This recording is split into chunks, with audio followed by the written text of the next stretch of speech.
Goa Organics వారి skin care, hair care, wellness products కోసం AP, తెలంగాణలో డిస్ట్రిబ్యూటర్లు కావాలను వివరాలకు స్క్రీన్ పైన ఉన్న నెంబర్ కి కాల్ చేయండి. ఏపీలో ఈసారి పోలింగ్ హింసాత్మకంగా మారిందని చెప్పుకోవచ్చు. మెజార్టీ స్థానాల్లో ప్రశాంతంగా సాగిన పలు ప్రాంతాల్లో మాత్రం హింస అయితే చెలరేగింది. పెద్ద ఎత్తున పార్టీల మధ్య కొట్లాటలు జరిగాయి. పోలింగ్ ముగిసినా కూడా ఇంకా వేడైతే చల్లారలేదు. ఇప్పటికే టీడీపీ, వైసీపీ శ్రేణుల మధ్య దాడులు జరుగుతున్నాయి. దీంతో ఈసీ అలర్ట్ అయింది. ఎన్నికల ఎపిసోడ్లో జరిగిన గొడవలను సీరియస్ గా తీసుకుంది.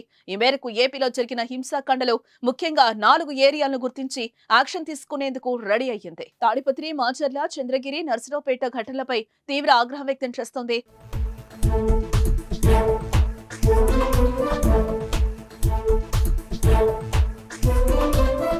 గొడవలపై వివరణ ఇవ్వాలని బుధవారం ఢిల్లీకి సీఎస్ జవహర్ రెడ్డి, డీజీపీ హరీష్ కుమార్ పిలుపునిచ్చుకుంది. గొడవలకు కారణాలపై ఆరా తీస్తోంది. ఈ ఘర్షణలకు కారణమైన వారిని, పాల్గొన్న వారిపై కఠిన చర్యలు తీసుకోవాలని ఈసీ ఆదేశించినట్టుగా తెలుస్తోంది.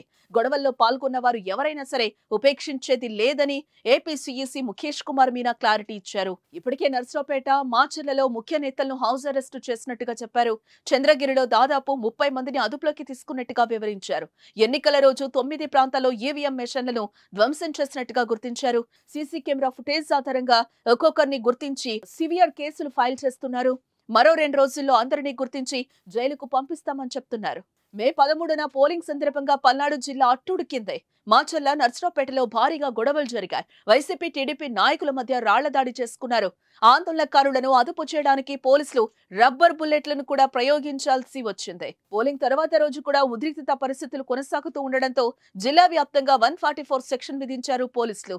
దాడులు నివారించేందుకు కేంద్ర బలగాలు రంగంలోకి దించారు. నేతలు పర్యటించకుండా ముందస్తుగా హౌస్ అరెస్టులు చేస్తున్నారు. నర్సరావుపేటలో ఎమ్మెల్యే గోపిరెడ్డి శ్రీనివాసరెడ్డి, టీడీపీ అభ్యర్థి అరవింద్ బాబును గృహ నిర్బంధంలోనే ఉంచారు. ఎమ్మెల్యే కాసు మహేష్ రెడ్డిని హౌస్ అరెస్టు చేశారు. ఎమ్మెల్యే పిన్నెల్లి రామకృష్ణారెడ్డి సోదరుడు వెంకటరామిరెడ్డిలను కూడా హౌస్ అరెస్టు చేశారు. తాడిపత్రి, చంద్రగిరి నియోజకవర్గంలో కూడా భారీగా భద్రతా బలగాలను మోహరించారు.